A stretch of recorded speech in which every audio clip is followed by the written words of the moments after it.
cumplimiento de la cuarentena absoluta y el toque de queda, arrojó que en las provincias de Chiriquí y Panamá Oeste son donde más se incumplen las medidas. Este viernes pasado, ayer, fueron retenidas 707 personas en un operativo de queda, donde 554 fueron hombres, 115 mujeres y 38 menores de edad. De toda la cantidad de detenidos, este personal está demostrando prácticamente que no tienen la disciplina y no tienen el amor a la patria que todos deberíamos tener. Según un estudio internacional, el 25% de los pacientes de COVID-19 podrían ser asintomáticos y esparcir el virus, por lo que se recomienda el uso de las mascarillas. Manuel Rodríguez de la Cruz, SER TV Noticias. Así es, ya lo sabe, usted también puede hacer sus mascarillas desde casa de una manera en la que evite la propagación del COVID-19 en el país. Y vamos a presentar de inmediato quiénes son nuestros dos invitados de este mediodía. El primero es el doctor Xavier Sáenz Llorens. Bienvenido, doctor, ¿cómo está usted? Hola, muchas gracias por la entrevista y saludos a todo Panamá. Así es, Aracelis, y también estará con nosotros durante toda esta hora la doctora Carmen Martínez, de la Organización Panamericana de la Salud. ¿Cómo está usted, doctora? Hola, muy buenas tardes a todas y todos. Muy bien, gracias y gracias por la invitación. Qué bueno que estén con nosotros, Araceli, y sobre todo en estos momentos de cuarentena absoluta hay muchísimas personas que están, algunas preocupadas, otros están recibiendo tal vez algún ataque de ansiedad. Pero vamos a iniciar primero, Araceli, con el doctor Xavier Sáenz Llorens.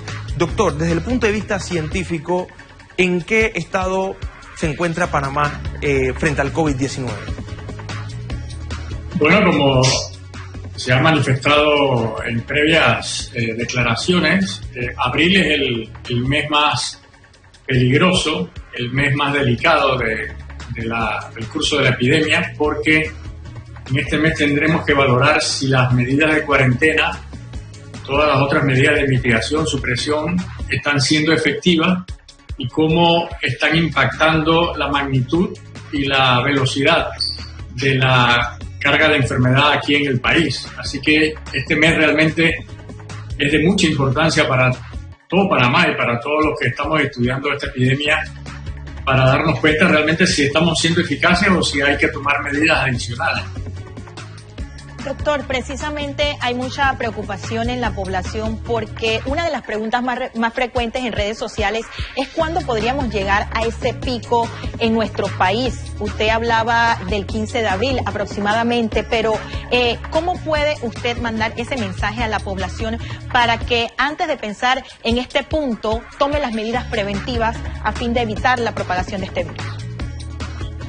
No, es muy peligroso y temerario dar un número o un día en que va a ocurrir tal o cual cosa. Las experiencias internacionales nos han hecho cautelosos en predecir qué puede pasar, ¿no? De hecho, cuando yo hablaba de mediados de abril, era para realmente ver el impacto que está teniendo la cuarentena. No era que ese día iba a ocurrir alguna inflexión en la curva ni nada por el estilo. A mediados de abril vamos a ver el impacto de las medidas de mitigación, si han tenido repercusión importante, ¿no? Porque normalmente hay un desfase en 2 semanas entre lo que vemos y lo que ha ocurrido con los contagios en el país, ¿no? Así que a mediados de abril vamos a ver si las medidas han sido eficaces, cuán eficaces y qué otras cosas tenemos que adoptar en el caso de que la curva epidemiológica no esté siendo alterado de forma beneficiosa para el país. Así es. Ahora mi pregunta va para la doctora Carmen Martínez.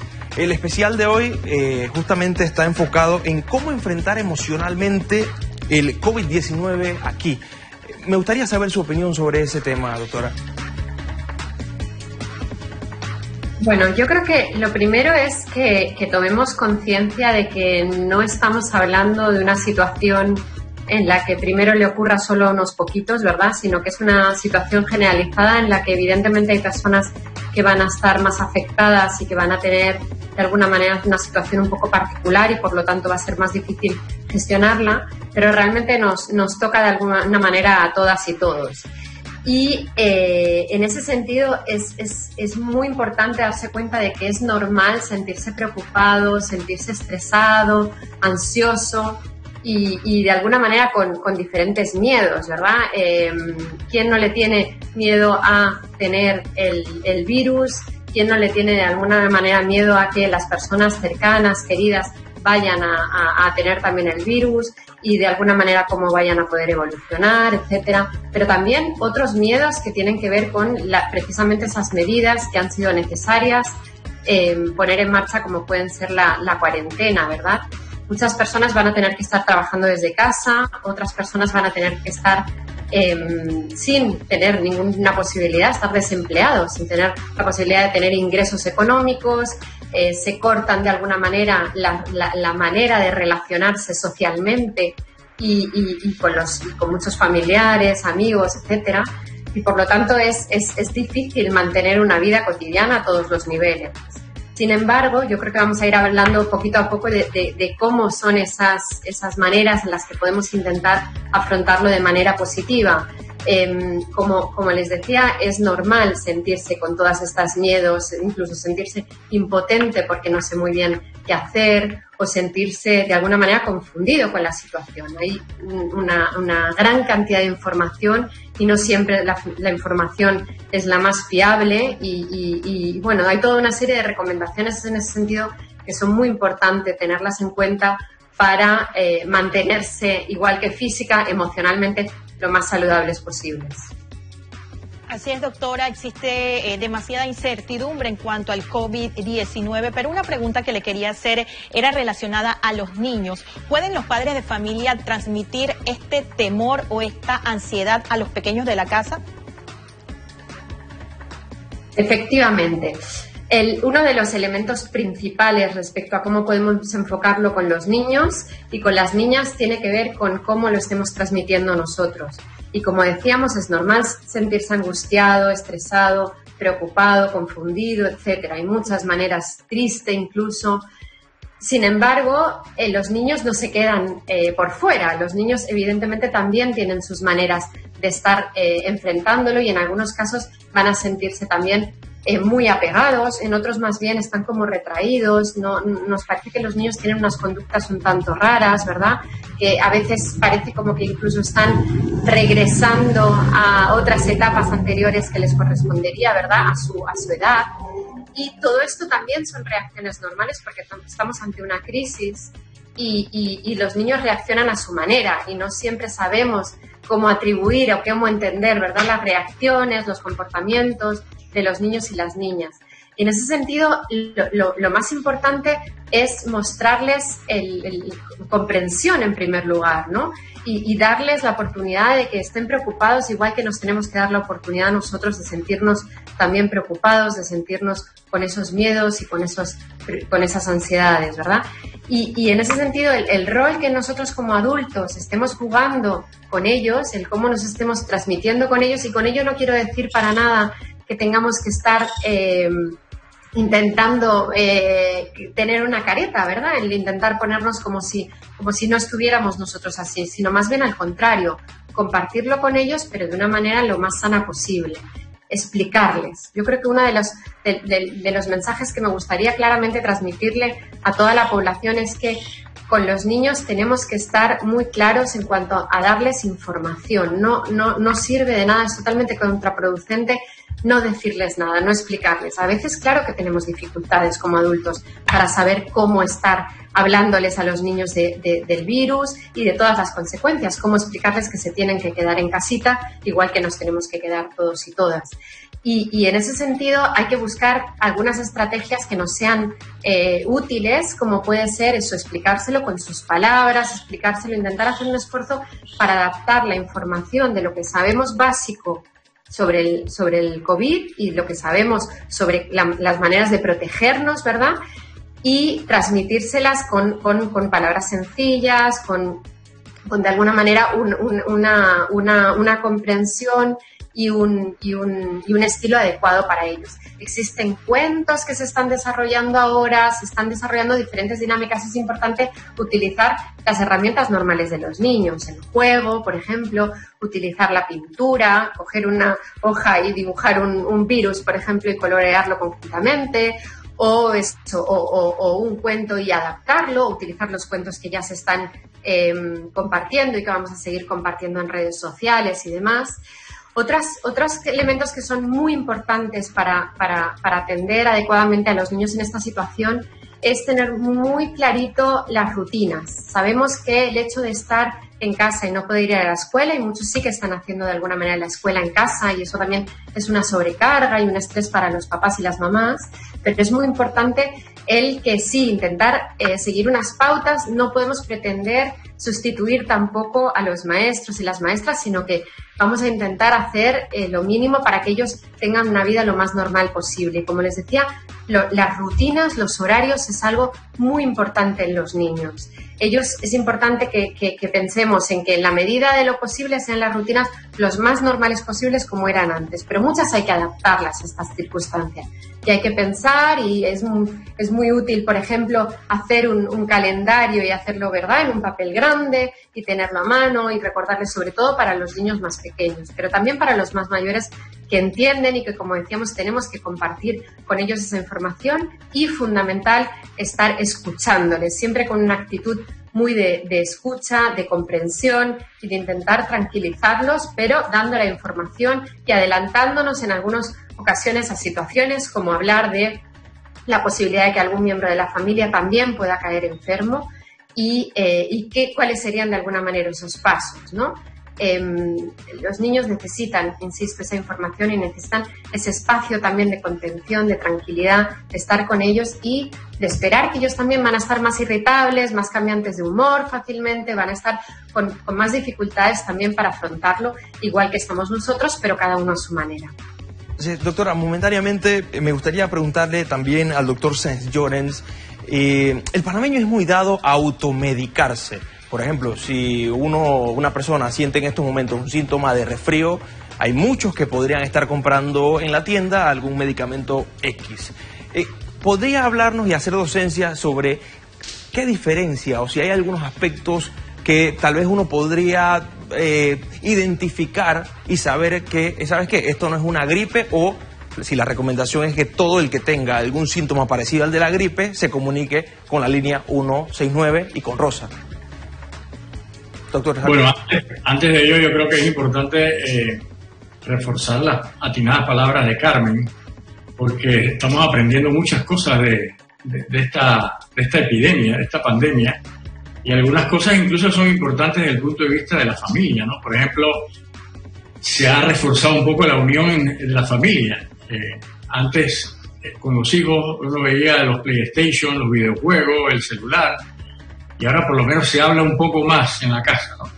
Entonces esa es una manera también de reforzar el papel de la familia en el bienestar de la humanidad, ¿no? Lo otro es inculcar todos los aspectos de solidaridad, ¿no? Yo creo que es importante también mencionarle a los jóvenes de que esto es una cuestión de que hay que ser solidario con los demás, ¿no? Que lo que hagamos mal nosotros puede repercutir en un evento adverso en otra persona. Entonces el concepto de solidaridad humana yo creo que va a ser uno de los grandes aprendizajes de esta pandemia a nivel mundial, ¿no? Y ojalá eso repercute en el futuro, en que haya sociedades más solidarias, menos desiguales, en que mutuamente nos ayudemos, o sea, tener un pensamiento más de especie que un pensamiento individual, ¿no? Y el otro tema que es importante es que aunque todos tengamos temor, yo creo que es de mucha relevancia tratar de conservar el humor. El buen humor siempre ayuda a tratar de despejar ese miedo, esa ansiedad, ¿no? Entonces eso es importante también para la salud mental, ¿no? Y seguro que Carmen puede ampliar mucho más que yo en este aspecto, ¿no? Con respecto a la automedicación es siempre peligrosa en cualquier enfermedad, no solamente en el COVID, porque todos los medicamentos tienen eventos adversos, entonces tienen que estar indicados con precisión para tal o cual síntoma. Y algunos incluso medicamentos pueden tener eventos adversos que tienen consecuencias que pudieran ser incluso graves. Entonces esto hay que tenerlo en cuenta. Hay mucha información no contrastada ahora con respecto al COVID, de que si un tratamiento sirve, de que si no sirve, de que si hay una panacea o no una panacea. Hay que tener mucho cuidado con eso, ¿no? Porque en tiempo de crisis la información científica incluso se publica muy rápidamente sin evaluación de expertos en revistas de evaluación por pares, y esto puede generar artículos científicos que no tengan tanta validez o tanta contraste, ¿no? Para ser utilizados de forma masiva. Por ejemplo, se habla mucho de que si la cloroquina, que si la citromicina, que si las gárgaras de sal, que si otros medicamentos. Ahora salió también un artículo sobre la posibilidad de usar un antiparasitario que se llama ivermectina, porque tiene una actividad antiviral muy importante, pero todos estos estudios son preliminares, son in vitro o en animales, no necesariamente aplican al ser humano. Entonces es mejor que todos los medicamentos estén siendo ensayados con la rigurosidad científica adecuada para realmente saber qué medicamento pudiera ser útil o no, ¿no? Yo estoy seguro que en 1, 2, 3 meses van a salir medicamentos potentes, beneficiosos, que a lo mejor alteren un poco el pronóstico de la enfermedad y que mejoren esa posibilidad, ¿no? Pero automedicarse puede ser peligroso, entonces yo realmente aconsejaría no estar tomando medicamentos sin la debida indicación, prescripción de algún facultativo, porque pudiera ser peor el remedio que la enfermedad. Doctor, un elemento importante que quería mencionarle es que con la aparición del COVID-19 muchas personas es normal que se llenen de temor, pero ya se ha reiterado cuáles son esos síntomas, pero queremos que usted como especialista en el tema nos reitere esos síntomas que presentan las personas contagiadas con el COVID-19, porque obviamente se han saturado las líneas 169 y la población en masa ha llamado a estas líneas. Muchas veces imaginamos que tenemos tos, muchas veces imaginamos que tenemos fiebre y no es así, para que usted nos reitere precisamente esos síntomas generados a raíz del COVID-19. Bueno, hay muchos síntomas que se asocian a todas las infecciones respiratorias y también se han documentado en el COVID, ¿no? Hay que entender también que, por ejemplo, la presentación clínica de las personas es diferente, ¿no? No hay enfermedades sino enfermos. Entonces, una persona puede ser completamente asintomática, o sea, no tener ningún síntoma y haberse infectado. Eso también es importante tenerlo en mente, ¿no? Hay otras personas que pueden presentar síntomas que son muy leves y que son muy similares, por ejemplo, a los de un resfriado o alguna gripe benigna. Y hay ya enfermos que presentan síntomas más severos que pueden poner en peligro su vida y que van a requerir probablemente hospitalización. Entonces, hay diferentes tipos de síntomas y diferentes fases de la enfermedad, ¿no? Entonces, hay una triada, o sea, 3 síntomas que son patognomónicos o que son muy típicos de que una persona puede sospechar que tiene COVID. Y esas son la fiebre, la tos y la dificultad para respirar o la falta de aire. Los más frecuentes son la fiebre y la tos. La dificultad para respirar es menos frecuente, pero ya la dificultad para respirar es un indicativo de que la persona debería tener evaluación médica inmediata y a lo mejor puede requerir hospitalización. Pero antes de la fiebre y la tos, muchas veces aparecen síntomas que son banales y que uno puede decir, esto no es COVID, etc., ¿no? Por ejemplo, dolor de garganta, dolor de cabeza, dolores en los músculos, en articulaciones, estornudos, algo de congestión en la nariz, diarrea, náusea, e incluso también han aparecido algunos síntomas que pudieran ser extraños para la población, pero que también a veces los vemos en otras infecciones respiratorias o incluso en procesos alérgicos. Por ejemplo, que uno no huela bien las cosas, lo que le llaman anosmia, o que uno no tenga el gusto por las cosas, que pierda un poco el paladar de los sabores, ¿no? Que se llama ageusia. Entonces, todo eso son síntomas inespecíficos que aparecen tempranamente y que pueden ocurrir en cualquier infección respiratoria, ¿no? Pero los 3 principales son fiebre, tos, y después cuando se agrega la dificultad para respirar, que afortunadamente es en la minoría de los pacientes, ahí entonces sí hay necesidad de una toma de muestra y evaluación inmediata. Estos son los mismos síntomas que podrían presentar los niños y cómo identificar una madre en casa, porque muchas veces los menores no saben pues decir, me duele aquí, siento esto. ¿Cuál sería esa recomendación para las mujeres en casa? Bueno, la vasta mayoría de los niños, por lo que se sabe de todas las casuísticas internacionales en Europa, en Estados Unidos, en China, es que la vasta mayoría de los niños o no tiene síntomas o tiene síntomas muy leves. Entonces, cualquiera puede decir, mi hijo tuvo un resfriado pero no tuvo COVID, pero pudo haber tenido COVID, porque así se manifiestan los niños, ¿no? Sin embargo, no todos los niños evolucionan así, ¿no? Siempre hay un pequeño porcentaje. Acordémonos que la medicina no es 100% ni 0%, ¿no? Siempre podemos equivocarnos si somos absolutos. Entonces, hay niños que pueden tener enfermedad más grave, incluso fallecer. Es muy raro, pero ha ocurrido. De hecho, en Panamá tenemos un fallecimiento. No sabemos los antecedentes de estos niños que tienen enfermedad grave. Pudieran tener algún factor de riesgo desconocido, pero también puede ocurrir. Así que lo importante es saber que en niños es bastante leve el cuadro en términos generales, pero que también pueden tener la enfermedad.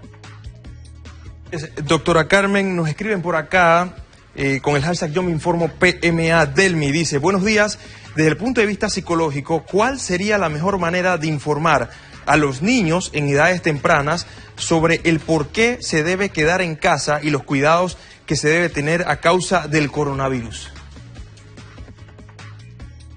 Bien, como les decía antes, ciertamente a todos los niños hay que hablarles de alguna manera de la situación. Y claro, cuando hablamos de niños pequeñitos estamos hablando de aún mucha más dificultad en cómo traducir, ¿verdad? Aquello que conocemos, la información que tenemos sobre el virus, sobre los modos de transmisión, sobre las medidas de protección, fundamentalmente, ¿verdad? Lavarse las manos en el caso de todos, pero muy en el caso de los niños, que quizás no siempre sea tan fácil que lo entiendan. No hay una fórmula mágica como no la hay en muchas otras situaciones, pero es verdad que yo tengo, por ejemplo, mellizos de 2 años, ¿no? Intento, evidentemente, hablar con ellos y hacerles entender, bueno, hacerles entender un poquito que es un virus, ¿no? Hablándoles de un bichito, no sé, cada uno probablemente aquí en Panamá tengan sus maneras también de decirlo de manera más apropiada, más adaptada a su manera de hablar.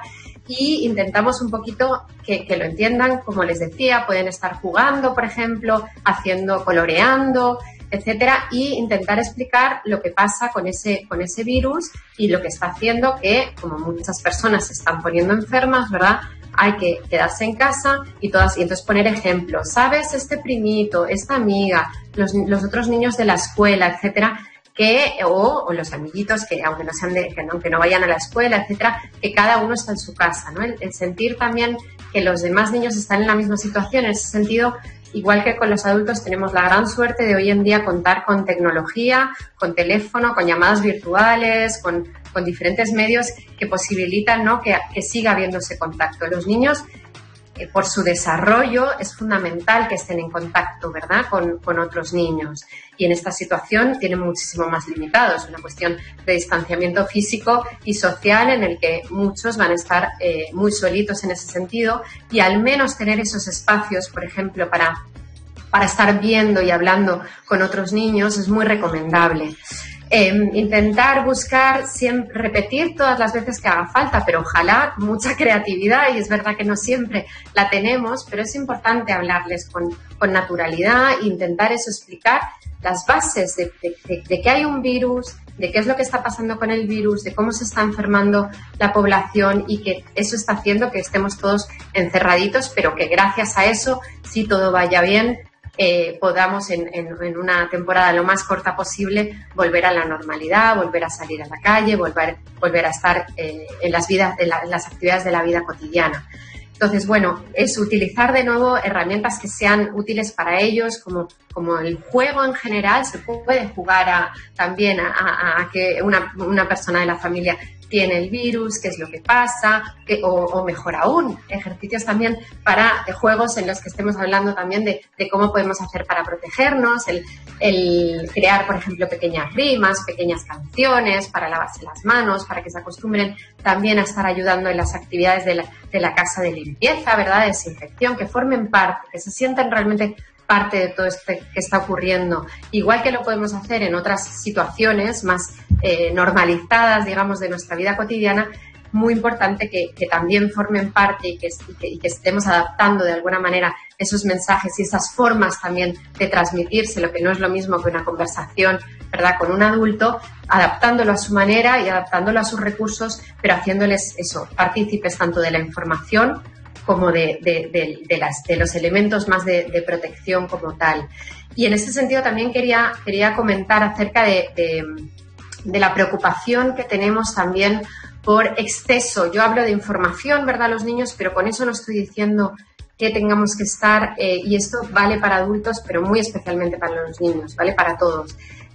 Un exceso de información continua, especialmente en las redes sociales y demás, nos abruma, no es útil. Es mucho más recomendable dejar 1 o 2 momentos al día para estar dando esa información. Y lo mismo con los niños. Claro, en las redes sociales hablamos de niños más mayores que muchas veces están acostumbrados a manejar las redes sociales. No deben de tener una pantalla en general, ni de televisión, ni un celular con el que estén expuestos a esos intercambios, a esa información continua. La información tiene que ser dosificada porque tienen también que tener un espacio para normalizarse, para jugar. En ningún caso para un niño es recomendable muchas horas, ¿verdad?, de una pantalla, pero en estos casos en los que encima la información es muchas veces muy estresante, muy angustiante, no es muchas veces con eso, como ya se ha comentado, con información errónea y demás, no es lo más aconsejable. Y en ese sentido es importante tener espacios de tranquilidad y espacios de juego y de otros espacios diferentes en los que no tengan nada que ver con la situación actual del COVID. Es importante que haya información, pero bien específica en algunos momentos y no de forma continua.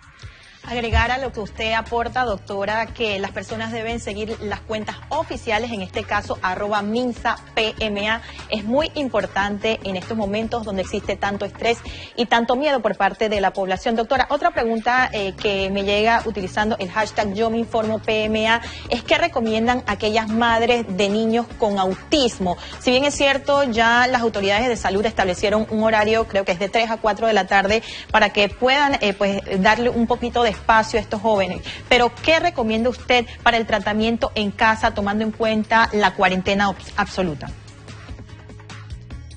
Bueno, los niños y las niñas con necesidades especiales son aún más vulnerables, evidentemente, en este tipo de circunstancias críticas, ¿no? Y es más fácil que vayan a tener síntomas más agudos, es más fácil que vayan a tener más dificultades en general con cómo están afrontando la situación. Y lo que serían las recomendaciones generales para cualquier padre o madre o cuidadores en general de los niños es especialmente particular en estos casos.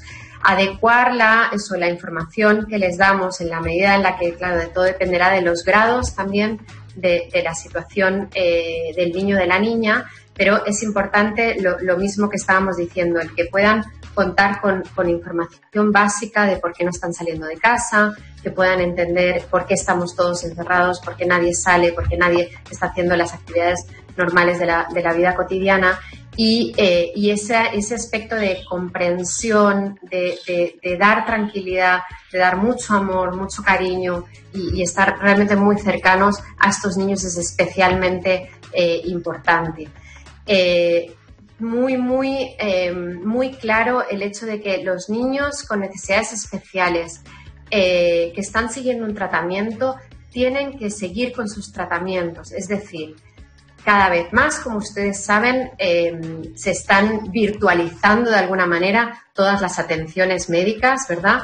Y en este sentido, la atención médica y la atención psicológica también se está virtualizando y es fundamental buscar cuáles son esos recursos en los que el profesional que ya les estaba siguiendo pueda intentar seguirles por teléfono o por alguna de las plataformas.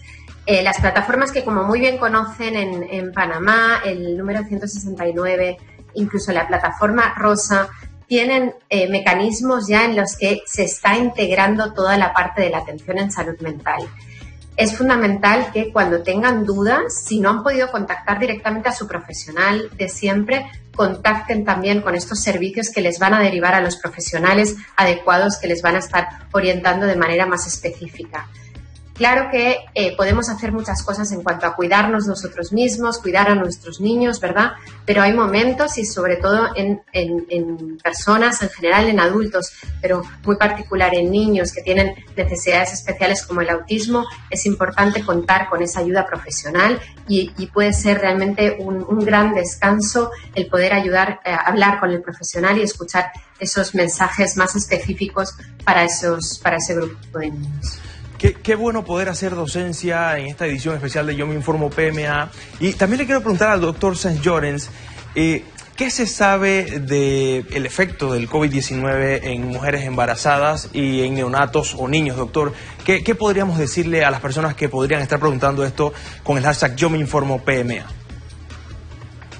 Bueno, por ahora la información que se tiene, aunque los números no son tan altos, es que afortunadamente a las embarazadas les va bastante bien durante el curso de su embarazo, y también a su hijo, al producto de la gestación también le va bastante bien. Incluso no hay contraindicación, por ejemplo, para la lactancia materna. Así que por ahora esa es la información que se tiene. Hay una publicación muy reciente precisamente de un panameño, un ginecólogo, el doctor Paulino Vigil, que ha hecho una revisión sistemática, un resumen de la literatura de todos los casos de embarazadas y recién nacidos, y que precisamente es muy útil para que la gente se informe, ¿no?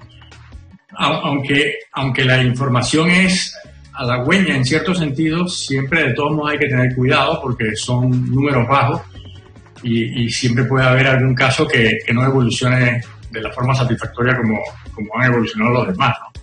Así que hay que tener cuidados especiales con la embarazada y con el parto, ¿no? A la hora de la cesárea o el parto natural, tratar de tomar todas las medidas necesarias para evitar el contagio no solamente de ese bebé después que nace, sino de todo el personal que atiende a la embarazada y a su producto. Doctor, otra consulta que queríamos hacerle es, X familia tiene un miembro COVID positivo. Ellos están en aislamiento domiciliario. ¿Cuál es el trato que tiene que tener esta familia con esta persona? Bueno, si hay un miembro de la familia infectado, esa persona idealmente debería estar en un cuarto solo para ella, aislado, ¿no? Y con todas las medidas de protección necesarias, incluso los utensilios de comer, el baño, todo debería ser exclusivo para esa persona que está infectada, ¿no? Eso con el ánimo de que los demás miembros de la familia no se infecten. Por eso es que en muchos lugares, cuando hay un miembro de la familia afectado, se indica o se recomienda que esa persona pues salga a un hotel o a otro lugar donde pueda ser manejado de forma más individual. Y eso aplica mucho para nuestros países, porque muchas casas, muchos hogares en Panamá son espacios muy reducidos. A veces hay familias que toda la casa es un solo cuarto. Entonces es mucho más difícil en esas situaciones pues no infectar a los demás, ¿no?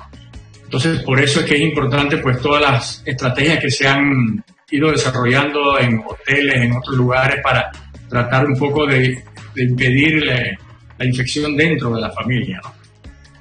Pero bueno, depende de la situación individual de cada caso. Pero si lógicamente nosotros debemos protegernos cuando salimos, pues mucho más cuando estamos en casa con otros miembros de la familia que no se hayan infectado. Doctor, Panamá ha sido reconocido por parte de la ONU como uno de los países que han tomado en cuenta protocolos realmente interesantes frente al COVID-19. Y también tenemos incluso tecnología médica. ¿Nos podría explicar cuáles son las pruebas de diagnóstico que se están aplicando en estos momentos del COVID-19? Bueno, hasta ahora las pruebas que se han aplicado son las pruebas internacionales y que están validadas, ¿no? Hay que tener también siempre en mente que cuando hay una enfermedad nueva, una infección nueva, se desarrollan pruebas diagnósticas, pero al principio tienen que validarse para saber si son pruebas confiables, ¿no? Porque ahora también, desafortunadamente, muchas empresas se aprovechan de la situación para vender productos que a lo mejor son defectuosos o no tienen la confiabilidad necesaria. Hay que tener un poco de cuidado con qué pruebas compra el país para el análisis masivo de la población, ¿no? Por eso el aval de estas pruebas se ha ido centralizando en el Instituto Gorgas, que tienen investigadores de mucho prestigio y que saben cómo validar pruebas de laboratorio, ¿no? Entonces, hasta ahora las pruebas que se han utilizado son pruebas que le llaman de PCR, en inglés reacción en cadena de polimerasa, por eso se llama PCR. Y esas pruebas básicamente detectan el genoma o las secuencias genéticas del virus. Y esas pruebas nos ayudan a decir qué persona está infectada tempranamente y si esa persona puede ser todavía contagiosa, porque si la prueba sigue saliendo positiva, tiene potencialmente posibilidades de contagiar a los demás. Esas serían las pruebas ahora mismo aceptadas, que son las universales que se están utilizando en muchas partes del mundo. Pero también se están desarrollando, ya se han desarrollado, de hecho, muchas pruebas que le llamamos nosotros pruebas serológicas, que detectan los anticuerpos contra el virus, o sea, que detectan las defensas que nuestro cuerpo genera para combatir una infección, ¿no? Y esas pruebas son útiles, por ejemplo, para saber qué persona que no tuvo nunca síntomas tuvo COVID. Pero esas pruebas más que nada sirven de forma retrospectiva, ¿no? Para saber lo que pasó anteriormente, hace 1, 2, 3, 4 semanas, meses, años, etc., ¿no? Esas pruebas detectan inmunoglobulinas o anticuerpos, o lo que se llaman las defensas, diferentes, inmunoglobulina G, inmunoglobulina M, que se usan a nivel académico y médico para saber si la persona tuvo la infección, ya generó anticuerpos, y la máxima utilidad de estas pruebas es para saber si, por ejemplo, una persona pudiera ya volver a su vida normal, volver a trabajar, volver a integrarse a la sociedad, porque ya a lo mejor es potencialmente inmune, ya no se vuelve a infectar y no es contagiosa a los demás. Entonces, esos son los dos tipos más importantes de pruebas. Ya las pruebas serológicas de anticuerpos ya hay en Panamá, se están ensayando ahora mismo por investigadores del Gorgas, investigadores independientes, investigadores de Indicasat, Senasib, para ver la utilidad que tienen esa prueba, la validez que tienen en la población panameña, y eventualmente se van a ir masificando precisamente para reactivar la economía lo más rápidamente posible, que la gente vuelva al trabajo y que no sea un riesgo, ¿no?, para los demás, ¿no? Pero hay que tener también en mente que lo que no se sabe todavía es si la inmunidad es transitoria o duradera. O sea, que una persona puede pasar la enfermedad, ser inmune, pero no se sabe si esa inmunidad la pierde a los meses, al año, o es una inmunidad que queda ya para el resto de la vida, ¿no? Entonces, eso todavía falta mucho por saber, pero es importante también para tener en cuenta qué va a pasar con los pacientes que se infectaron. Así es, eso se trata también de un seguimiento que desde ahora van a dar las autoridades de salud una vez vaya avanzando el comportamiento también de este virus. Tenemos más preguntas y recuerde usted, amigo televidente, que puede utilizar el hashtag Yo Me Informo PMA. Continuamos también con la doctora, porque en este momento es vital la presencia de los profesionales de la salud, de los estamentos de seguridad y personas que enfrentan día a día el COVID-19. Pero estas personas también se pueden ver afectadas. Doctora, mi pregunta es la siguiente: ¿qué consejo usted le da a estas personas antes de entrar en un centro hospitalario? Porque obviamente estar en contacto con los pacientes, con muchos contagiados, incluso con fallecidos, puede alterar el sistema nervioso, incluso de los profesionales de la salud. Es una pregunta muy importante. Yo creo que estamos todos de acuerdo en que el rol que están jugando los profesionales de la salud, que están cada día, ¿verdad?, trabajando para intentar mitigar y tratar a las personas que tienen el virus, se están exponiendo de manera muy particular y están dándolo todo, ¿verdad? Los profesionales de la salud se van a sentir, igual que toda la población, muy estresados, pero de una manera especialmente particular, porque el riesgo evidentemente es mucho más mayor, pero no solo eso, sino que la carga de trabajo y el reto que supone ese día a día de estar atendiendo a los pacientes es mucho más complejo, yo creo, de lo que en algunas ocasiones nos imaginamos. Están haciendo una labor increíble y aún así muchas veces están sintiendo que son excluidos, a veces en sus propias familias, en la propia sociedad, en las comunidades, porque hay una percepción, ¿verdad?, un estigma hacia cualquier persona que haya de alguna manera haya contraído el virus o que esté en riesgo, ¿verdad? Y en ese sentido tiene que ser especialmente duro para esos profesionales porque tienen que estar cuidando tanto su salud física como su salud mental de manera muy particular.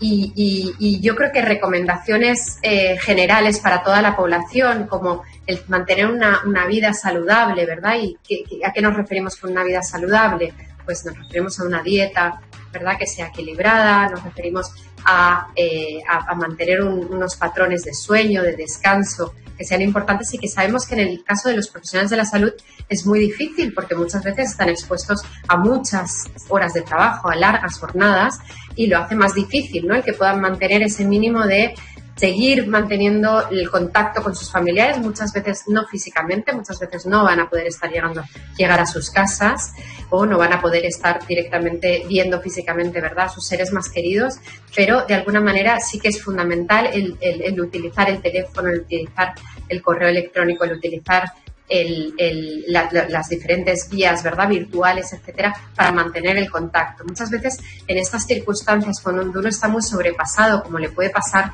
muy fácilmente a un profesional de la salud, tiene como la sensación de que lo que menos ganas tienes de hablar con alguien, y sin embargo la evidencia nos dice que eso es muy positivo, que hay que intentar animarse a mantener ese contacto social. Es un contacto en el que no hay contacto físico, pero sí social, ¿verdad?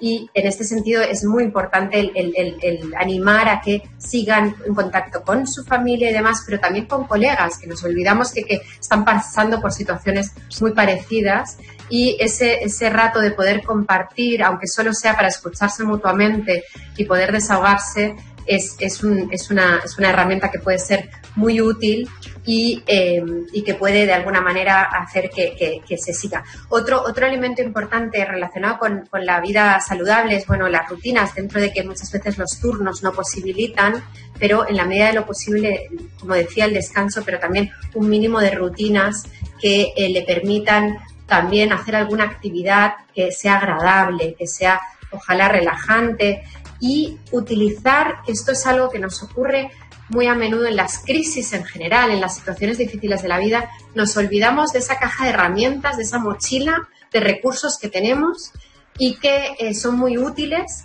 volver a intentar como recordarse en otros momentos de mi vida difíciles qué hice yo para intentar sentirme mejor. Y este es el momento de poner en práctica la memoria y acordarse de estas situaciones. Los profesionales de la salud muchas veces han vivido ya situaciones muy difíciles, aunque esta es especialmente particular y no todos los profesionales han estado ya en una situación de emergencia.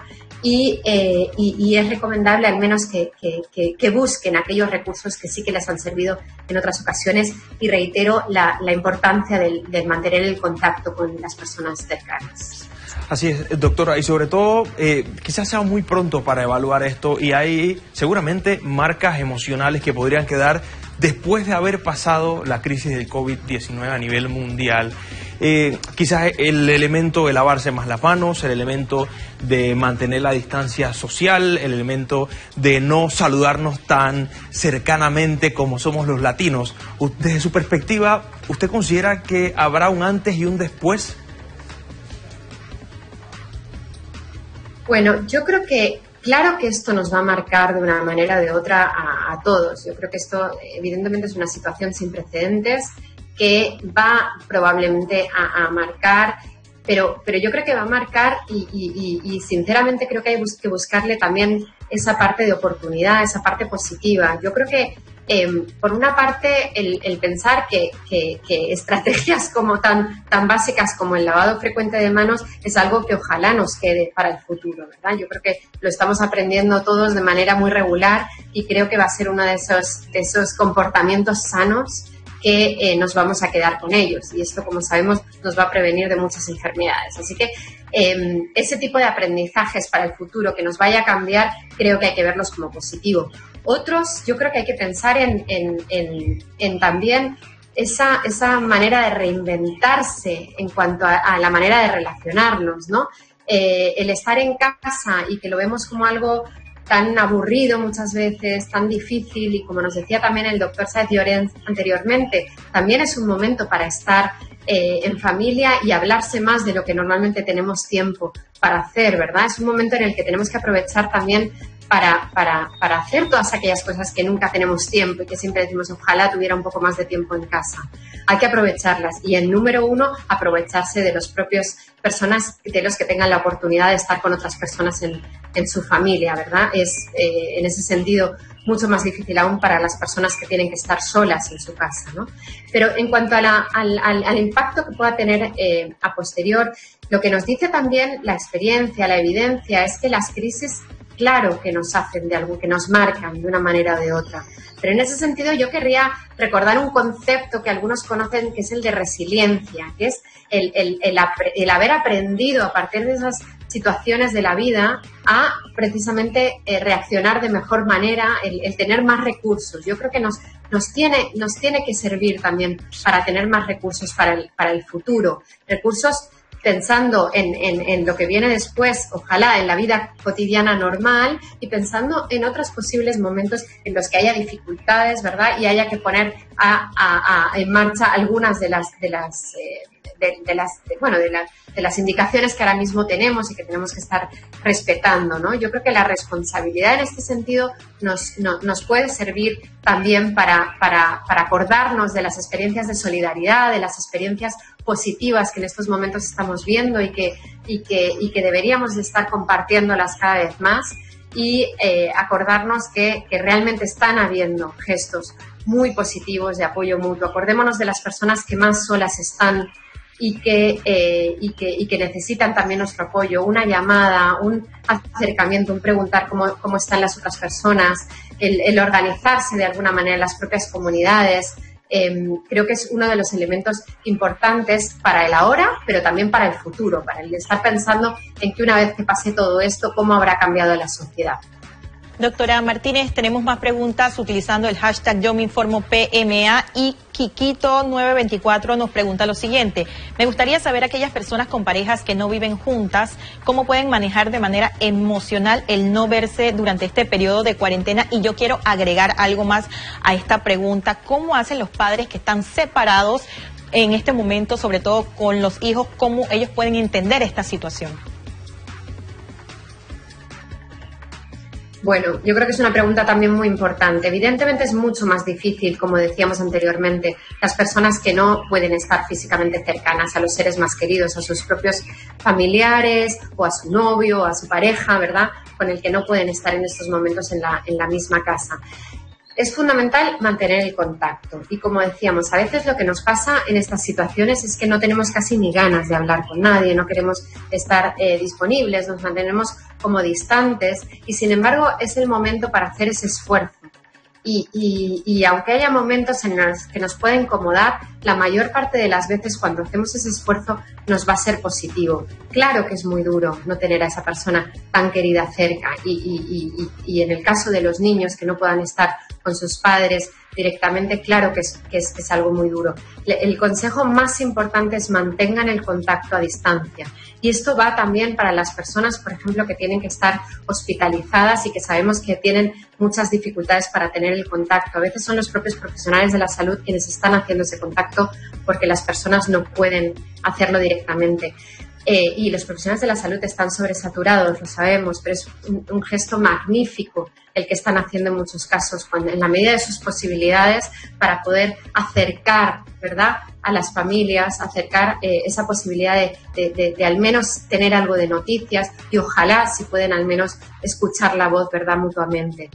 Lo más importante es eso, mantener la calma, buscar una vez más esas estrategias para que no le sobrepase la situación, ese estrés, esa dificultad para no estar cercano a esas personas que tanto queremos, pero que de alguna manera mantener el contacto, el preocuparse por el otro, el estar escuchándose mutuamente, creo que es la oportunidad más importante, a pesar de que evidentemente eso no le quita una carga de dureza importante. Así es, muchísimas gracias, doctora. Doctor Sáenz-Llorens, me gustaría escuchar desde su punto de vista cuáles serían las proyecciones del COVID-19 frente a las acciones que ya se han comenzado a tomar. Es decir, Hoy arranca, bueno, hoy es cuarentena absoluta, nadie sale hoy, pero se espera que durante los próximos 15 o durante los próximos 14 días puedan disminuir la cantidad de contagios. ¿Cuáles serían sus proyecciones frente a las acciones ya tomadas en el país? Bueno, en primer lugar es importante mencionar que cualquier proyección que se haga está sometida a muchas dudas e incertidumbres, ¿no? Entonces, a riesgo de que uno se equivoque, porque todavía faltan muchas respuestas a preguntas científicas, lo que te podría decir, basado en lo que la gran parte de la comunidad científica estima, es que esto va para largo, ¿no? El virus muy probablemente llegó para quedarse. Cualquier virus nuevo en una pandemia puede infectar a toda la población. Así que esto va para lo largo, ¿no?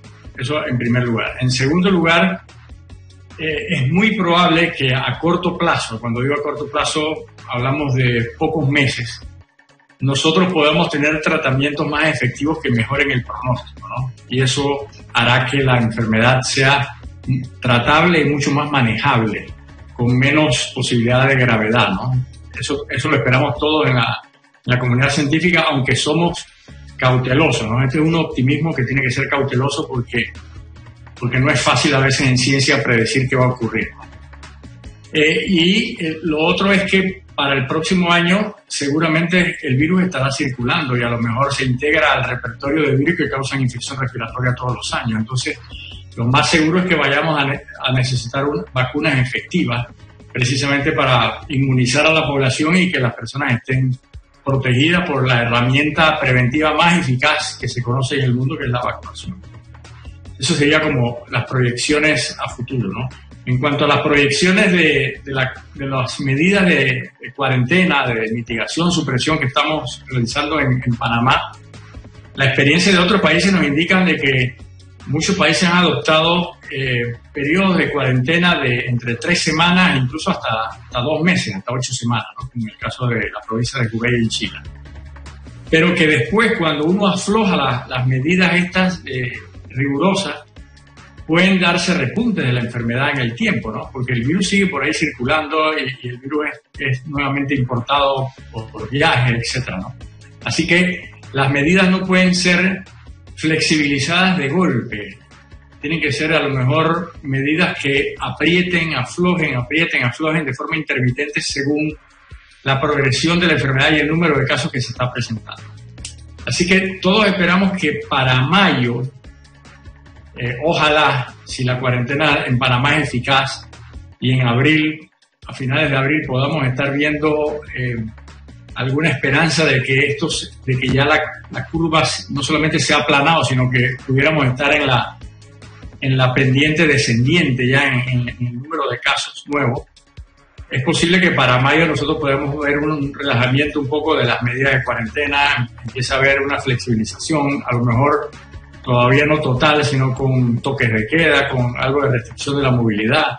Y ojalá que las medidas estas, las pruebas serológicas que yo mencioné anteriormente, nos puedan ayudar para permitir que personas que ya supuestamente son inmunes, y digo supuestamente porque todavía hay información científica que no se conoce con precisión, que puedan regresar a la sociedad y que no sean contagiosas, ¿no?